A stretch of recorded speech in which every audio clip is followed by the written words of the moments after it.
As we often have cause to remark, nothing works anymore, as you'll know if you tried booking a doctor's appointment or checking your bags at Heathrow. I suggested a few months back that it wouldn't be long before the planes are dropping out of the sky. We're not there yet, but have a look at this Boeing Dreamlifter taking off from Taranto Airport in southern Italy, bound for America. Here she goes.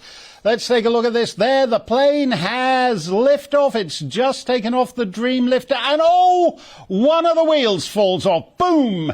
And it's bouncing along the ground like the dead cat bounce of Talk TV's relaunched primetime schedule ratings.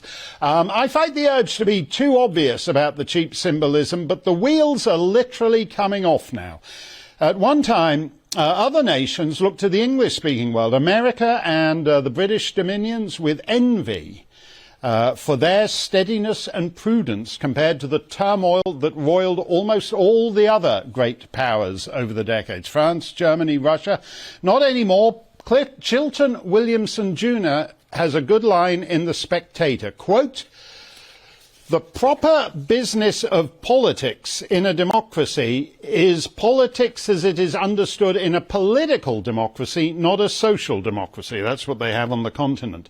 Politics as it was practiced in the Anglo-Saxon countries before the Great War, when politicians understood government as national housekeeping and defence, rather than as a project for mobilizing the whole of society in order to perfect it. The pursuit of perfectibility has wrecked the Anglosphere. Net zero leads naturally to zero COVID, to burning down the entire village in order to save it. 12,000 years of farming has to end in order to lower sea levels in the Maldives a century from now. And this is from the same elites who can't run a health service that can get an ambulance to you within the same business day. Look at that. Patient waited 62 hours for ambulance. These are the same elites who tell you that the approach of winter means the fetish masks will have to come back. Masks maybe, if COVID, the new subvariant is on its way, have to get the masks out. These are the same elites who insist they have to restrain your movements, your freedom to operate your business, to let your children play with their friends, to visit your granny in her ludicrously misnamed care home, even as they open the nation's doors to 1,000 people a night whose state of contagion is entirely unknown, but they get to be put up at a stately home and get 2 appointments with a GP per week. The economic ruination of the United Kingdom is not some random cyclical upturn and downturn event. It is the consequence of public policy. You close down the business of the nation and pay people to stay at home, and you're surprised there's double-digit inflation? Prudence. Prudence, dear Prudence, as the Beatles used to sing, is the essence of statecraft, but we have nothing but imprudence all around. It is imprudent to have open borders. It is imprudent to abolish biological sex. It is imprudent to jab children with an experimental vaccine for a disease that is no threat to them. It is imprudent for the global superpower to spend trillions of dollars that it does not have. Once upon a time, not that long ago, trillion was a number used only by astronomers to calculate the mileage to distant galaxies. It had no practical use down on Earth. It took America over 2 centuries to rack up its first $1 trillion in debt. By the dawn of the new millennium, that was up to $5 trillion. The money, no object war on terror era doubled it to $10 trillion by the end of the Bush years. Obama doubled it again to $20 trillion.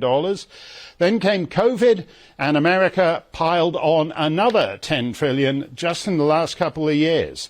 So the government of the United States, look at this. This is their live debt calculator. That's the federal debt up in the top left-hand corner. It's 31 trillion and change. The United States has to pay back $31 trillion just to get back to having nothing, nada, Zero. Not a dime in its pocket. Nobody in human history has ever done that, and there is no reason to believe those guys in Washington are going to be the first to do it. In 7 months, they've given just under $70 billion, which is more than the entire Russian military budget, to the most corrupt country in Europe. Bookkeeping. Ukraine, I love Ukraine mainly for the women. They're fabulous. But it is not the country you'd go to for precise bookkeeping. So they have no idea where this $70 billion has gone, because in the great sucking maw of the United States government, spending $70 billion is just a rounding error. There's nothing holding America up. But because the dollar is the global reserve currency, the rest of the West has to keep pretending that there is. The ruination all around comes from multiple factors, but one is the groupthink. The supposedly conservative government agrees as a practical matter on 90% of stuff with the supposedly Labour opposition, and the media agree too, and anyone who doesn't agree gets shut down. Fortunately, that's not going to happen to this show. Oh, wait. Breaking news from Ofcom. We have opened an investigation into the GBNews Mark Steyn programme, aired on 4th of October 2022 at 8 o'clock. My, oh my. The author, Neil Clark, responds. Ofcom needs to be abolished. It is used in a pernicious way to clamp down on free speech and media pluralism. What's the line from House of Cards? You might very well say that, but I couldn't possibly comment. More to the point, you might very well say that, Neil, but unfortunately I'm not allowed to say so on UK telly. We will get into various aspects of all this stuff with Dr. Aseem Malhotra, Alexandra Marshall, Jamie Jenkins and Andrew Lawton, but let us start with economic ruination.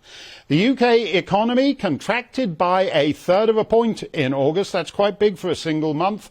And then the following month, the nation came to a halt to mourn Her late Majesty. So I would be surprised if September's figures were any great shakes. Meanwhile, we have QE.